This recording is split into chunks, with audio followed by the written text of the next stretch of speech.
Bien, hermano, que la paz del Señor esté sobre cada uno de ustedes en el nombre poderoso de nuestro Señor y Salvador Jesucristo. Damos gracias al Señor por todo lo que Él ha permitido. Hay cristianos, y digo esto porque hay cristianos que recitan tanto el Salmo 23 sin muchas veces entender realmente lo que dice el Salmo. Hay cristianos, hay personas que piensan que el hecho de servirle a Dios significa que todas las cosas le van a ir bien. Si bien es cierto lo que dice Romanos capítulo 8, verso 28, que los que aman a Dios todas las cosas le ayudan a bien, eso es a lo que conforme a su propósito son llamados. Lo que quiere decir, hermano, es que las cosas que pueden ser dolorosas, las cosas negativas o las maquinaciones que muchas personas puedan tener contra ti o contra la iglesia, el Señor la va a tornar para beneficio nuestro. No es que dice que nos va a librar de la aflicción, sino que la va a tornar en beneficio. Si bien es cierto, el carácter de Dios, hermano, se forja con el fuego. Y ese es el motivo y el resultado de las pruebas. Las pruebas no vienen para destruir al cristiano, vienen para formar el carácter de Cristo en él. Y cuando decía de aquello que recitan el Salmo 23, que dice, Jehová es mi pastor, y nada me faltará, tienen que analizar ese nada me faltará, porque ahí no está la exclusión de las cosas negativas, están intrínseca en ese nada me faltará. Quiere decir que no te van a faltar las cosas buenas, pero tampoco te van a faltar las cosas que aparentemente te hacen daño, o las cosas negativas están incluidas en el Salmo 23. Las dificultades están incluidas en el Salmo 23.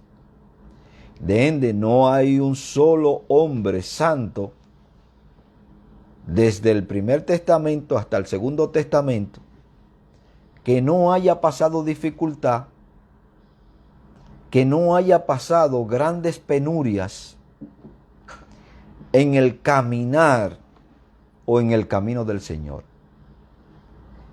Si bien es cierto, el Señor ha tornado todas estas cosas en la formación de un carácter fuerte y determinante para seguir en el andar de la verdad de nuestro Señor y Salvador Jesucristo. Continuamos, mis hermanos, y creo que hoy, si el Señor lo permite, le vamos a dar conclusión al don de sabiduría, para entonces ya la próxima semana entrar al don de ciencia, o mejor dicho, don de conocimiento. Y decía, hermano, que el don de ciencia, el don de sabiduría, quienes poseían el don tenían la habilidad de conocer la mente del Espíritu Santo o el pensamiento del Espíritu Santo, de manera que recibían ideas sobre cómo el conocimiento dado puede aplicarse a necesidades específicas que aparecían dentro del cuerpo de Cristo, que es la iglesia. Hay quienes me han preguntado, hermano, que si el don de sabiduría todavía está operante al día de hoy. En mi posición, según lo que yo he investigado, soy de lo que piensa que el don de sabiduría ha cesado. o ha sido sustituido por lo perfecto, por lo completo.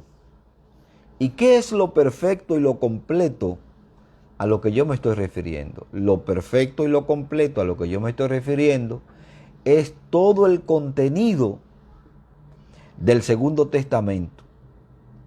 Y en conclusión, la conjunción total del Primer Testamento y el Segundo Testamento. Ahí está contenido, hermano, toda la sabiduría que Dios quiere que nosotros conozcamos y que nosotros manejemos.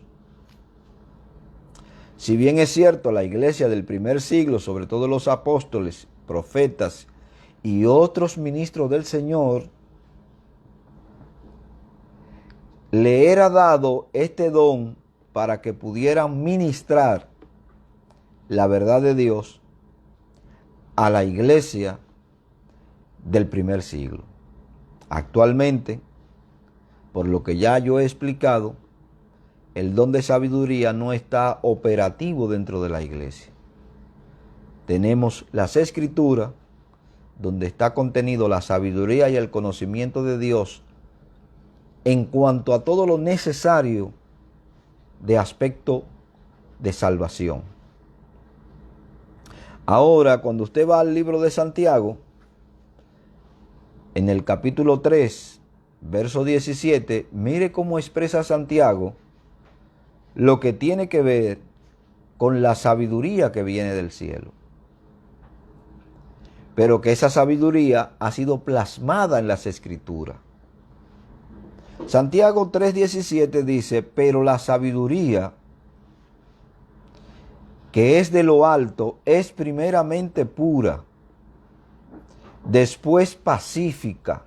Mire los calificativos de la sabiduría de lo alto.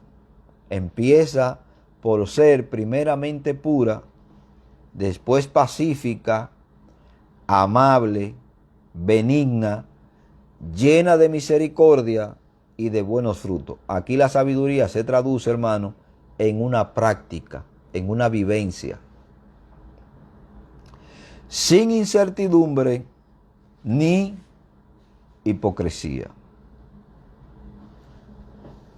Ahora bien, hermano, con todas esas características que Santiago está mencionando sobre la sabiduría de lo alto, fíjese que no habla del don.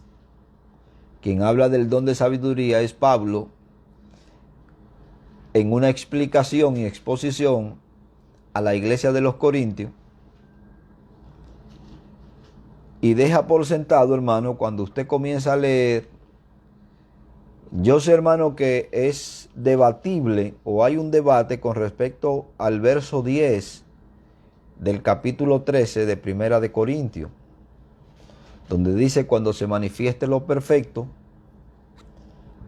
lo que es entonces dejará de ser, aunque refiriéndose a las profecías, refiriéndose a las lenguas y refiriéndose a la ciencia o a la sabiduría. Nosotros sabemos, o hay quienes interpretan esto, porque hay dos líneas de pensamiento aquí, hermano. En ese verso 10 hay dos líneas de pensamiento. Hay quienes piensan que los dones o estos dones que menciona el apóstol Pablo allí van a dejar de ser cuando se manifieste lo perfecto, tomando a Cristo como la manifestación de lo perfecto, y entonces ya no tendremos necesidad de ninguno de estos dones.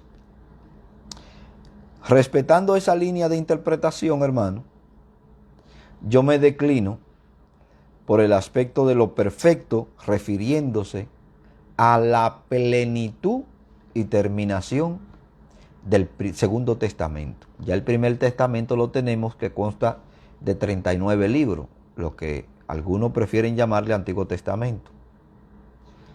Ese Primer Testamento es lo que Pablo se refiere en el libro de Timoteo cuando dice toda la Escritura, refiriéndose a ese testamento, porque recuerde que cuando Pablo está escribiendo Timoteo, todavía no está completo el Segundo Testamento. Entonces, cuando Pablo dice toda la escritura es inspirada por Dios y es apta para corregir, para redarguir, para instruir, se está refiriendo a todo ese contenido de sabiduría de esos 39 libros. Ahora, cuando Pablo habla en el verso 10, refiriéndose a la manifestación de lo perfecto, acuérdese que le dije que aquí hay dos líneas de pensamiento. Refiriéndose a lo perfecto, creo fielmente por todo el contexto que Pablo se está refiriendo a la conclusión o terminación de lo que tiene que ver con el Segundo Testamento. Entonces esos dones iban a dejar de ser. La sabiduría que Dios quiere que nosotros manejemos es la que está contenido en las Sagradas Escrituras. El don fue importante cuando no existía, hermano, cuando no existía la iluminación en su totalidad del contenido del Primer Testamento. Aquí yo no hablo de revelación, hermano. La revelación es está en las Escrituras y son las Escrituras. Ahora, la iluminación es el conocimiento, sabiduría que Dios trae de esa verdad que ya Él ha expuesto. Es como si yo le dijera, le hablara en misterio y nosotros entendemos, y como ya yo he explicado, la palabra misterio en tiempo pasado es algo que no ha sido revelado, es algo que está oculto. Entonces muchas de las profecías del Primer Testamento o Antiguo Testamento estuvieron vedadas o estuvieron ocultas para la iglesia del primer siglo, inclusive para los santos que escribieron en ese Primer Testamento. Sigue vedada para la iglesia del primer siglo. Ahora Dios, mediante el don de sabiduría, extrae de esa revelación la iluminación para fijar a la iglesia en todo el contenido de la verdad. De ende, entonces Santiago, hermano, de ende explica el contenido de esa sabiduría y habla de la sabiduría de Dios ya no como el don manifestado en Corintios,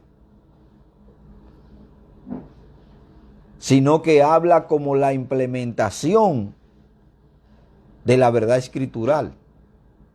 E inclusive, cuando usted lee Santiago capítulo 1, verso 5, Santiago dice que el que esté falta de sabiduría, pídala a Dios, el cual da abundantemente y da sin reproche. Aquí, como siempre, hermano, hay dos líneas de pensamiento. Algunos piensan que Santiago está hablando de una sabiduría y de un conocimiento que no tiene que ver con la vida práctica, pero en el contexto usted se da cuenta que Santiago está hablando allí, hermano, de lo que se encuentran en diversas pruebas, en dificultades. Entonces Santiago le está diciendo que cuando usted se encuentre en las pruebas y en las dificultades, le pida a Dios la sabiduría suficiente para que usted pueda entender la razón de ser en el momento que usted está pasando. A eso se refiere cuando usted puede analizar el contexto. Ahora aquí Santiago dice que la sabiduría que viene del cielo, y si hay alguien, hermano, que dice que la Biblia no vino del cielo, entonces aquí hay un punto de discrepancia. Porque la Biblia es inspiración del que está en el cielo. Y al ser inspiración del que está en el cielo, automáticamente, hermano, es venida del cielo y dada desde el cielo a los hombres. Por lo cual dice Pedro que la profecía no fue traída por voluntad humana, sino por inspiración del Espíritu Santo o inspiración del mismo Dios. Entonces la sabiduría de Dios y la sabiduría que Dios le ha dado a la iglesia mediante el conocimiento escritural, primeramente esa sabiduría es pura, después es pacífica, amable, benigna, llena de misericordia, y ahí está expresando, hermano, toda un sinnúmero de las cualidades y características de nuestro Dios. Da buenos frutos, sin incertidumbre ni misericordia. La característica principal de la sabiduría divina es que es pura, es decir, libre de contaminación. Usted sabe que la Biblia no es de interpretación privada y que las Sagradas Escrituras son libres de toda contaminación. No importa que el hombre quiera torcerla, como la hemos venido torciendo durante tantos siglos. Y me refiero, hermano, y discúlpeme que yo me incluya allí, porque yo también, hermano, antes de llegar a este grado de madurez al que el Señor me ha traído, mediante el conocimiento de su palabra, también era de lo que le ponía el pensamiento mío a las Sagradas Escrituras y no me ceñía, hermano, a una regla de exégesis para poder interpretar correctamente la palabra de Dios, sino que tomaba y abría la Biblia y decía, hermano, lo que a mí me parecía que decía el texto. Eso es ponerle el pensamiento suyo a la palabra de Dios, y al hacer esto, usted está diciendo lo que Dios no dice y entra en la dinámica de blasfemar el nombre de Dios. Pero doy gracias a Dios, hermano, porque ya el Señor me ha iluminado y estoy en el camino de la iluminación para no seguir cometiendo los mismos errores del pasado. Esto no es abre tu boca que el Señor te la llenará. Esto no funciona así. Nunca ha funcionado así. De ende, quiero que usted me entienda, hermano, que los profetas del Primer Testamento o Antiguo Testamento, ninguno de ellos era un ignorante de las Escrituras. Todas estas personas eran personas instruidas en las Sagradas Escrituras. De tal forma que cuando Dios lo llama al ministerio, escuche, cuando Dios lo llama al ministerio, son personas que ya saben lo que van a hacer. Independientemente de que reciban la instrucción del Señor, ellos tienen una instrucción. Dios no llamó a un solo profeta, y no me miente a Balaán, hermano, que Balaán se menciona como profeta, pero cuando usted analiza el historial se da cuenta de que no se sabe ni lo que es, por decirle otra palabra. Todos los profetas, refiriéndome al pueblo de Israel, eran personas que eran instruidas. Inclusive uno de los grandes profetas o un personaje que se mienta como un gran profeta, que es Moisés, usted no puede decir que Moisés no era instruido en el camino o conocimiento del Señor, porque fue precisamente ese celo por el pueblo, por su pueblo, quien lo llevó a cegarle la vida al egipcio. De tal forma que Moisés, independientemente de que fue declarado como hija de la hija del faraón, fue criado por sus verdaderos padres, quienes eran, hermanos, hebreos o judíos. Bueno, judíos no eran porque todavía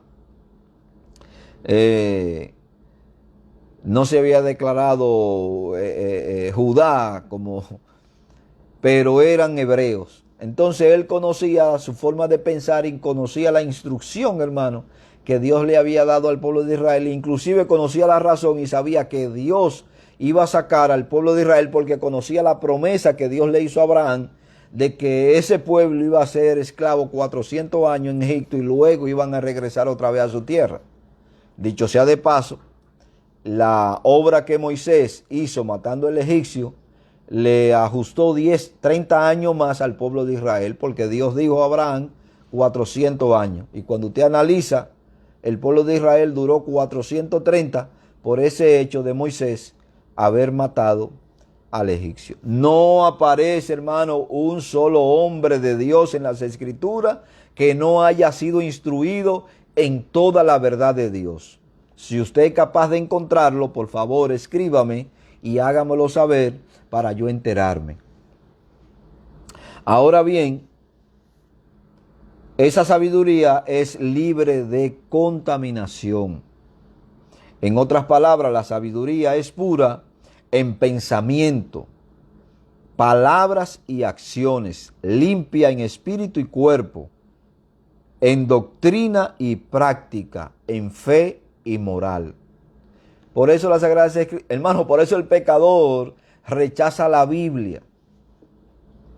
Porque cuando el pecador tiene la oportunidad de tener una Biblia en sus manos y leerla, sabe que la Biblia ataca todo aspecto de contaminación, todo aspecto de impureza, todo aspecto de inmoralidad.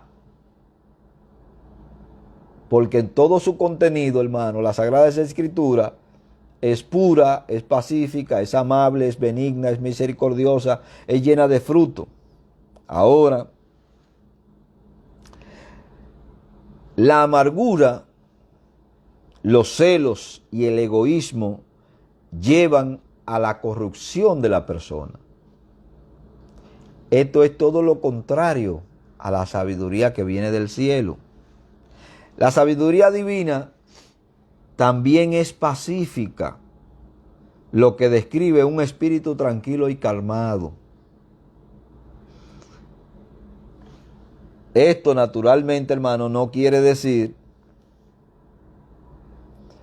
que el que usted tenga la sabiduría de Dios y que sea pacífica, lo va a llevar a usted a comprometer la verdad por amor a la paz, que indudablemente cuando usted compromete la verdad, lo llevaría a la práctica de la mentira.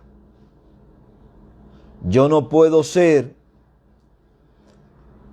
en pros de la paz, aliarme con alguien que está enseñando y predicando mentira simplemente por estar en paz con esa persona. Pues mire, si lo está haciendo así o si lo hace de esa forma, eso es compartir una mentira. Toda práctica oscura y que no justifique ni vivifique la verdad es una práctica engañosa. Como decía este célebre pensador Martín Lutero decía, hermano, prefiero estar separado por la verdad que unido por la mentira. Y me encanta ese pensamiento, hermano. Yo prefiero estar separado por la verdad que estar unido por la mentira. La sabiduría del cielo también es práctica. Esto quiere decir sencillamente que un sabio ama la paz. Es práctico en esto. Y este sabio hará todo lo que esté en sus manos para mantener la paz sin sacrificar la verdad. En el momento que la verdad se tenga que sacrificar, hermano, en ese momento usted ha perdido su dignidad y su testimonio como cristiano.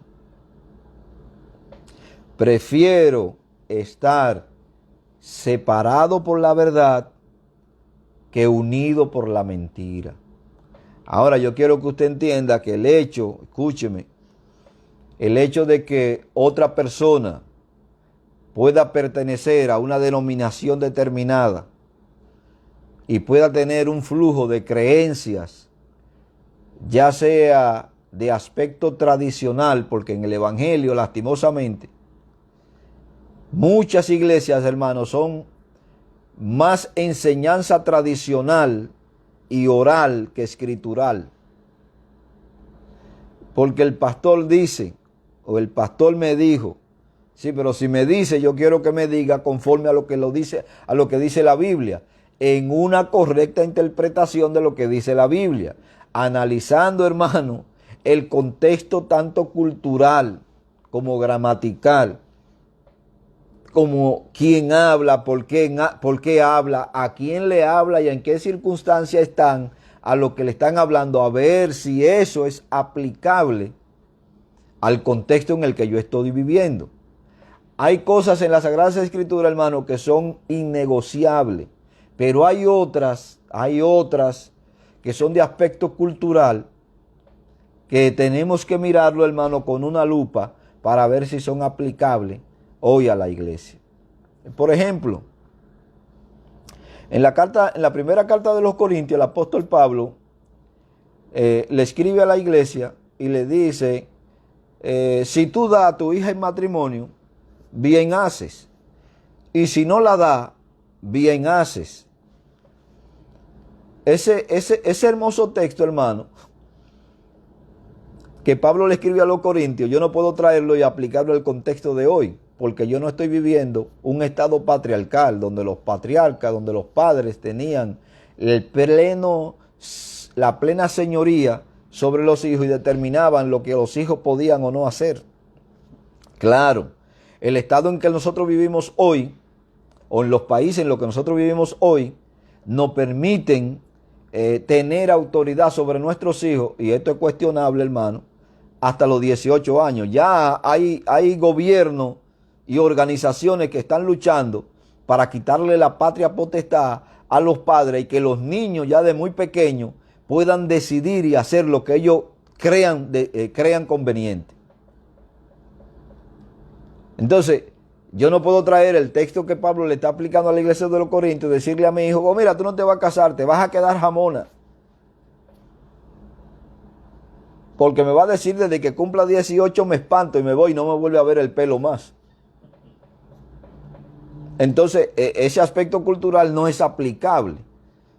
Entonces, haciendo una exégesis correcta del contenido de la palabra de Dios, entonces nosotros vamos a determinar si es o no aplicable a la iglesia.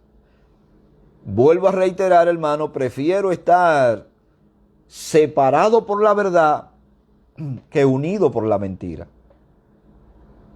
Si el estar unido con usted significa yo sacrificar la verdad del evangelio, entonces usted y yo no vamos a estar unidos. Ahí se acabó la unidad. Usted va a coger su camino, yo voy a coger el mío. También esa sabiduría del cielo presenta otra característica, hermano, que es la benignidad. La siguiente característica de la sabiduría es que es benigna. Esto significa que es conciliadora. La benignidad es conciliadora. La sabiduría que es del cielo y tiene esta característica es conciliadora, que está dispuesta a oír o a escuchar y a razonar, dispuesta a ceder cuando la verdad no sea sacrificada. Es decir, hermano, que yo me puedo sentar con cualquier cristiano de cualquier denominación que sea o de cualquier movimiento y platicar sobre la palabra de Dios y el contenido de la palabra de Dios sin sacrificar la verdad. Aquí hay gente, hermano, que cree de todo. Creen de todo simplemente porque no se le ha enseñado las Sagradas Escrituras de la forma que la Biblia enseña que nosotros debemos ser instruidos. Y claro, cada uno enseña según la capacidad que tenga. Usted no puede, el carro en el que usted va no puede ir a 100 cuando está limitado simplemente a ir a 30. Entonces cada uno enseña a su congregación según la capacidad que el Señor le ha dado o la capacidad que el Señor le ha permitido obtener. Yo no critico, hermano, ni juzgo, es todo lo contrario. Admiro a las personas que son de oración. Pero acuérdese que cuando usted lee el libro de los Hechos en el capítulo 6, en el verso 4, el apóstol Pedro dice que otros sirvan a las mesas porque es necesario que nosotros nos dediquemos a la oración y a la enseñanza de la palabra de Dios. Quiere decir que aquí hay dos ministerios que son sumamente importantes para la vida de la iglesia, que es la oración y es la enseñanza de la palabra de Dios. Claro, aquí hay gente, hermano, que la oración la han dejado aparte o la enseñanza la han dejado aparte y le han integrado y se van en gloria y en gloria y en gloria, en canto y en canto, y no le dan tiempo al desarrollo de la palabra de Dios, por lo cual siempre van a estar carentes de la palabra de Dios y serán enanos en cuanto al conocimiento de la verdad de Dios. Es bueno cantar, hermano. A mí me gusta cantar. Me gusta.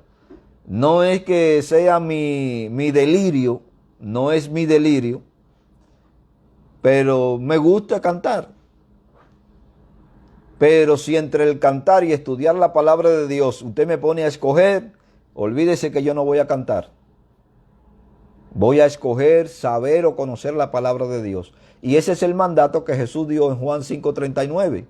No nos mandó a cantar. Claro, aunque Pablo dice, hermano, que hablemos con himnos, con salmos espirituales entre nosotros. Y como Santiago dice que el que está alegre, cante alabanza. Bueno, pues usted está alegre. Yo estoy alegre, a veces canto, hermano, a veces canto, otras veces recito la Biblia. La Biblia, acuérdese que aquí todo es un equilibrio. Pero si me ponen a elegir entre el cántico y la escritura, desde luego, hermano, que le voy a escoger la escritura, porque es la escritura la que me va a llevar a mí a conocer el corazón de Dios y andar conforme al corazón de Dios. También, hermano, la sabiduría está llena de misericordia para los que están en el mal y para los cristianos que naturalmente rechazan, hermano, el conocimiento de Dios. Se extiende esta misericordia hacia ellos. Entonces, hermano, la sabiduría de Dios es primeramente pura. Y usted tiene esa sabiduría. ¿Dónde la va a conseguir? Dios no se la va a inyectar por un suero, ni le va a meter una aguja en el cerebro para inyectarle las Sagradas Escrituras. Dios le va a permitir a usted conocer la verdad escritural. Le va a dar los recursos para que en vez de irse a comprar una hamburguesa, coja esos $5 y vaya y compre una Biblia. Claro, hay Biblia de todo precio. Hay Biblia de estudio, hay Biblia, hermano, que oscilan entre los $80, $90, 50, 30, dependiendo de quien la vaya a comprar y el uso que le vaya a dar, así mismo comprará la Biblia. Pero lo que le estoy diciendo, hermano, que usted tiene la facilidad de conseguir una buena Biblia haciendo un pequeño sacrificio. Así como a usted le gusta ponerse sus buenos zapatos, echarse sus buenos perfumes, pues también sacrifíquese un poco para comprar una Biblia que le sirva, que le dé, que usted le pueda sacar mayor beneficio, que tenga su comentario, que tenga diccionario, si es posible que tenga una parte de griego y hebreo para que usted pueda consultar las escrituras, como esa Biblia que hace poco está circulando, la Biblia clave, que tiene atrás, tiene la concordancia Strong incorporada, que usted puede mirar y ver y ir y chequear qué es lo que significa esa palabra, porque la palabra, hermano, muchas veces en las escrituras le dan una tonalidad en un lado, un significado en un lado, y la misma palabra aparece en otro lado, en otro contexto, que significa otra cosa. Entonces usted tiene ahí incorporada en esta Biblia, la Biblia clave, la concordancia Strong, muy buena. Ahora bien, lo que tenían o lo que tenían el don de sabiduría, o en lo que operaban el don de sabiduría, que como ya he dicho cesó en el primer siglo. Hago una salvedad aquí, hermano, y espero que usted entienda esta salvedad que le voy a hablar. Dios es soberano. Y Dios puede utilizar a quien Él quiera, cuando Él quiera y donde Él quiera, y manifestar una sabiduría. Eso no es el don. Manifestó una sabiduría en un momento determinado para resolver una situación determinada. Pero el don como tal no es existente al día de hoy. Usted tiene ahí lo perfecto que está manifestado. Tiene 2 testamentos. Uno que explica al otro. Y el otro que está contenido en el otro. No podemos divorciar los testamentos. Si usted tiene el Nuevo Testamento o el Segundo Testamento y rehúsa, como muchos cristianos, hermano, y discúlpeme que le diga esto, lea ambos testamentos. Porque el nuevo pacto no existe sin el antiguo pacto. El Nuevo Testamento o Segundo Testamento no existe sin el Primer Testamento. Su sustento y su punto de apoyo del Segundo Testamento está contenido en el Primer Testamento. Es la revelación o la iluminación, es lo que se trae a luz. Fue lo que se habló en misterio y ahora está siendo descubierto. Si usted quita el libro de Génesis de la Biblia, usted se queda con una Biblia incompleta, con un vacío que no hay forma de llenarlo. Pero si quita el libro de Mateo, también va a encontrar, hermano, un vacío que usted no va a encontrar cómo relacionarlo. Entonces, ambos testamentos son necesarios. Es el poder sobrenatural para hablar perspicazmente las cosas divinas, sea para la solución de problemas difíciles o para la defensa de la fe, o para la solución de conflictos, para dar consejo práctico o para defender la propia causa del Evangelio ante autoridades hostiles. Por ejemplo, cuando usted va al libro de los Hechos, en el capítulo 6, verso 10, allí se da una situación hostil y se manifestó, hermano, ese don de sabiduría o ese conocimiento de la sabiduría de Dios. Conste que la persona que habla es una persona instruida en la ley de Dios. Y Dios saca a relucir todo esto. Lo único que Esteban, y le hablo de Esteban, no tenía a ciencia cierta fue la revelación cuando él dice, veo al Hijo del Hombre sentado a la diestra del Padre. Pero todo el discurso de Esteban, cuando usted analiza en el capítulo 6, todo el discurso de Esteban, hermano, está contenido en el Primer Testamento. Y esta era la sabiduría que aquellos no podían resistir. Esteban mostró de tal manera la palabra de sabiduría que sus adversarios no podían resistir la sabiduría con que hablaba. Pero no podían resistir la sabiduría y al espíritu con que Esteban hablaba. Analice un poquito el discurso de Esteban y usted se va a encontrar, hermano, que el discurso de Esteban está específicamente basado y versado en todo lo que tiene que ver con el Primer Testamento o Antiguo Testamento. Estas personas manejaban al dedillo la verdad escritural. Estos no andaban adivinando, ni viendo visiones estrambóticas, no. Y claro, vemos a Esteban ver una visión del Hijo del Hombre, del Cristo resucitado a quien él está exponiendo y trayendo a la luz desde allá, desde el Primer Testamento, y trayéndolo aquí y manifestándoselo a estos que contradecían la verdad del Evangelio. También, hermano, entendemos que era un don temporal, que tenía relación con la comunicación de sabiduría espiritual, tal como está contenida en las cartas escritas en el Nuevo o Segundo Testamento.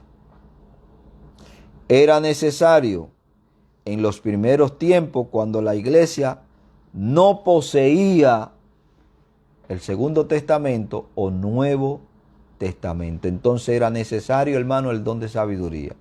Ya después del año 95, del año 100, que Juan escribe el libro de Apocalipsis, ya el don de sabiduría no es necesario. ¿Por qué no es necesario? Porque tenemos toda la revelación de Dios dada al hombre, dada a la iglesia. Ya usted no necesita saber otras cosas que no estén escritas en las Sagradas Escrituras. Crea lo que está escrito. Cualquier visionario, soñador de sueño o encantador que pueda venir, hermano, que no crea en esas falacias. Crea en lo que está escrito en la verdad de Dios, que es su palabra. Cualquier aspecto revelador asociado con este don cesó cuando el canon del Segundo Testamento se había completado al final de la era apostólica. Vuelvo y reitero, hermano, que este don cesó cuando cesó la era apostólica o cuando murió el último de los apóstoles, que fue Juan. Tertuliano, Clemente de Alejandría y otros tantos, en el caso de Tertuliano, que fue discípulo de Juan, del que escribió el libro de Apocalipsis, él no siguió proclamando el don de sabiduría de Ende, ni siquiera se proclamó como sucesor apostólico, porque él entendía también que esto era un don transitorio que concluía específicamente con la era apostólica. Sin embargo, Dios le concede a algunos de sus hijos una capacidad superior para entender y articular la verdad de la palabra de Dios. Por ejemplo, un gran teólogo de este siglo, hermano, el señor Sproul, quien desarrolló el ministerio Ligonier, usted lee su biografía y oye sus exposiciones y desde luego, hermano, usted se goza. Porque es tanto lo que Dios le dio a este hombre, pero también es tanto, vamos a mirar la otra parte, es tanto lo que este hombre estudió, que se comprometió tanto con Dios y su verdad, que Dios terminó enriqueciendo a este hombre, hermano, para que nos pueda enriquecer a nosotros. Porque es fácil hablar y decir, mira, ese es un buen médico, pero usted no está viendo lo que estaba detrás de este médico. Usted está viendo una obra terminada, pero no está viendo la obra en proceso. Claro, el apóstol Pablo en Filipenses capítulo 4, verso 13, que dice, Dios pone el querer como el hacer por su santa voluntad. Y yo estoy seguro que a usted le ha puesto el querer y el hacer de estudiar, de conocer la palabra de Dios.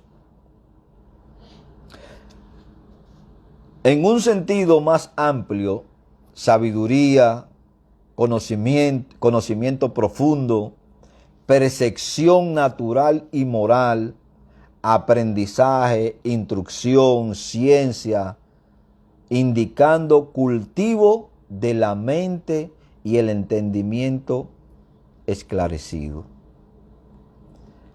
Hay, hermanos, personas que cultivan las facultades mentales. ¿Y a qué me estoy refiriendo? Léase Romanos capítulo 12, verso 1, que le habla de la renovación de la mente. ¿Cómo renueva el cristiano su mente? Y dice que la palabra de Dios se hace nueva cada mañana. Pues ahí está, hermano, la respuesta. Usted va a renovar su mente específicamente estudiando, escuchando la palabra de Dios. Oiga buenos predicadores. No oiga estos cantas mañana, hermano, que lo que andan es voceando y vociferando y animando las emociones. Crezca, renueve su conocimiento. Cuando usted va a Filipenses capítulo 2, verso 13, mire lo que dice el apóstol Pablo. Porque Dios es quien en vosotros produce así el querer como el hacer por su buena voluntad. Quienes tienen esta cualidad o habilidad hoy están preparados de un modo especial para descubrir las verdades de las Escrituras y así ayudar a los demás a entenderla y aplicarla. Hay personas que Dios lo faculta, le da un conocimiento escritural mucho más amplio que el que nosotros podemos alcanzar para que ellos nos puedan a nosotros facultar a entender las profundidades de la verdad de Dios. Hablaba con un pastor, con un amado y amigo pastor, y hablábamos, específicamente de R.C. Sproul, Y él decía, es que él habla cosas tan profundas que yo no la entiendo. Él está en otro nivel. Y es cierto, hermano. Hay personas que están en otro nivel. Entonces esas son las que tenemos que escuchar. Salga de los aspectos rutinarios, de la voceadera, y escuche a personas que puedan exponer expositivamente la palabra de Dios. Y cuando yo le hablo expositivamente, hermano, es que estos predicadores no dicen lo que ellos piensan del texto. Es que ellos dejan que el texto hable solo. Porque el texto tiene su verdad. El texto puede expresarse. Y cuando usted expone expositivamente la palabra de Dios, eso es lo que usted hace. Dejar que el texto hable por usted. Claro, usted es el instrumento, pero el texto va a hablar por sí solo. De modo más genial e indicado, estas personas que tienen un alto grado de conocimiento, sabiduría, tienen una investigación erudita y un conocimiento de cosas ocultas. Yo no le hablo de ocultismo, hermano, hablo de verdades escriturales que están ocultas y que no han sido expuestas en su totalidad. Y hablo del lenguaje enigmático y simbólico. Entonces, estas personas, hermanos, que tienen una mente cultivada, que el Señor le ha permitido cultivar su mente y que ha puesto en ello, como dice Filipenses 2:13, ha puesto el querer como el hacer por su santa voluntad. Esas personas, cuando usted lo escucha, usted se enriquece. Porque entonces también sabe que se ha salido del montón, de las mismas cosas, de los mismos mensajes motivacionales. Claro, aquí hay de todo. Hay quienes solamente les gustan oír que el Señor te va a prosperar, tú vas a ser rico, tú vas a viajar. No te preocupes que los problemas se van a decir. Hermano, yo no soy de lo que le voy a decir eso. Y claro, como dice el refrán, no hay mal que dure 100 años ni cuerpo que lo resista. Y créame que aunque es un refrán mundano, tiene cierta similitud a lo que dice Santiago. Dios no le va a permitir a usted llevar una prueba que usted no pueda resistir. Le va a dar la que usted resista, a fin de que usted pueda crecer. Y en eso consiste la sabiduría de Dios. Para concluir, hermano, Mateo 12:42 dice: la reina del sur se levantará en juicio contra esta generación y la condenará, porque ella vino de los fines de la tierra para oír la sabiduría de Salomón. Y he aquí, más que Salomón en este lugar. Es Cristo que le está hablando, pero ahora yo le voy a hacer mención de este texto, hermano, porque yo sé que le cuesta a la gente, hermano, comprar un libro. Yo sé que a la gente le cuesta leer un libro, sobre todo a los que no están educados o no se han educado en este sentido. Y esta mujer caminó montada en un camellito, porque ahora es fácil, ahora tú coges un carro, coges un avión, pero en aquel entonces, hermano, eran caminos de piedra, eran caminos de tierra, eran caminos peligrosos, donde habían cantidad de asaltantes. No es que no existen asaltantes hoy. Pero esta mujer caminó, hermano, desde Etiopía hasta Jerusalén, 4,000 y pico de kilómetros, montada en un camello o en una carreta o en un carruaje, como usted le quiera llamar, hermano, que no era nada cómodo en aquel entonces, para venir a escuchar la sabiduría de Salomón. Pero ahora resulta que toda la sabiduría de Salomón usted la tiene en la mano, que es la Biblia. Salomón escribió más de 1000 proverbios. No todos los proverbios que están escritos ahí, aunque se le adjudican a Salomón, lo escribió él, pero escribió más de 1000 proverbios.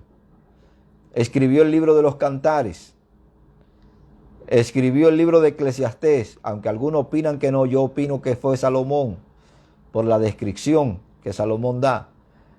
Escribió algunos salmos también. Entonces, toda esa sabiduría que aquella mujer vino a escuchar de Salomón, usted la tiene aquí, en las Sagradas Escrituras. Y créame, hermano, que es triste y lamentable que usted la tenga en la mano y usted la desprecie.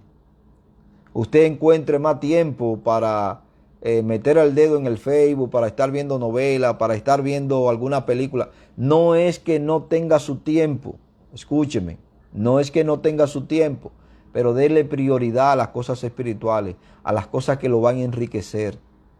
Lo van a enriquecer espiritualmente, moralmente. Lo van a preparar para una vida futura.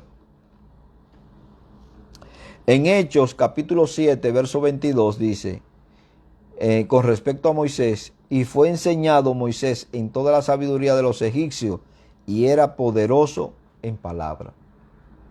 Usted quiere ser, quizá usted no tenga la instrucción, hermano, de ir, qué sé yo, a la Universidad de Harvard, de Cambridge, a FIU, a Miami Dade, a un sinnúmero, a Columbo, a un sinnúmero de universidades aquí en Estados Unidos. Quizás usted no tenga esa oportunidad, pero tiene la mayor oportunidad de ser enriquecido con la sabiduría del cielo que está contenida en las Sagradas Escrituras. Y la tiene en la mano, no la desprecie. En Apocalipsis capítulo 13, verso 18 dice, y he aquí hay sabiduría. El que tiene entendimiento, cuente el número de la bestia, pues es el número de hombre, y su número es 666. Aquí yo no le voy a hablar ni de la bestia, ni le voy a hablar del número de... No. El punto es que Juan está diciendo en este capítulo y en este verso, aquí hay sabiduría.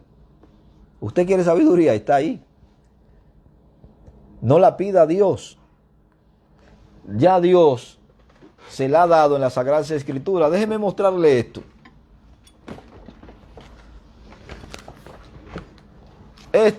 No sé si pueden apreciarlo. Aquí hay dos dibujos. Aquí hay un hombre de rodillas diciéndole al Señor, habla conmigo, Señor. En otra palabra, yo podría decir que este hombre está hincado diciéndole a Dios, dame sabiduría. Pero entonces aquí abajo, en la figura de abajo, aparece una mano con un libro desde el cielo y se lo da al hombre que está de rodillas. Aquí está pidiendo la sabiduría y aquí le está dando, hermano. Dios, él le está pidiendo a Dios que hable con él y Dios le está dando una Biblia. Porque cuando usted lee la Biblia, no solamente adquiere la sabiduría de Dios, sino que escucha el pensamiento de Dios y Dios habla su vida. No oremos vanamente, ni oremos por cosas que ya nosotros tenemos. Ya usted tiene la sabiduría de Dios. Y cuando usted va al mismo libro de Apocalipsis, en el capítulo 17, verso 9, dice, hermano, esto para la mente que tenga sabiduría. Las 7 cabezas son 7 montes, sobre los cuales se sienta la mujer. Redime y no humilla. Léalo en Apocalipsis 17, 9. Esto es para la mente que tenga sabiduría. ¿Qué es lo que le estoy diciendo, hermano? Que naturalmente hay cosas en la Biblia que tienen o son difíciles de explicar o difíciles de comprender. Pero cuando usted tiene la sabiduría de Dios y el conocimiento de Dios, usted va a entender lo que la palabra de Dios dice. Si usted se ciñe a ella, si usted vive para ella, créame que usted va a entender el pensamiento de Dios. No ore por el don de sabiduría, que no lo va a recibir. La sabiduría está contenida, hermano, en estos 66 libros. El don de sabiduría no es necesario hoy, porque usted tiene la sabiduría de Dios aquí. Fue necesario en el primer siglo. En el tiempo que nos ha tocado vivir, usted tiene la sabiduría de Dios. Y de ende, hermano, escuche, usted vive en la era del conocimiento. Vive la era del conocimiento. Así que aproveche los avances tecnológicos para usted seguir avanzando en el conocimiento de la palabra de Dios. Mis hermanos, Dios le guarde, Dios le bendiga rica y abundantemente. Permítanme saludar a mi hermano y mi amigo José Ramón, a quien amo desde mi corazón, hermano. Dios bendiga a José Ramón y a su familia.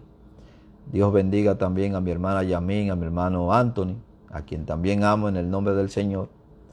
Y Dios bendiga, hermano, a todos los que por estos medios nos están viendo. Que el Señor añada salvación y vida eterna a su palabra y bienestar espiritual a cada uno de ustedes. En el nombre poderoso de nuestro Señor Jesucristo. Dios le bendiga y Dios le guarde. Será hasta la próxima.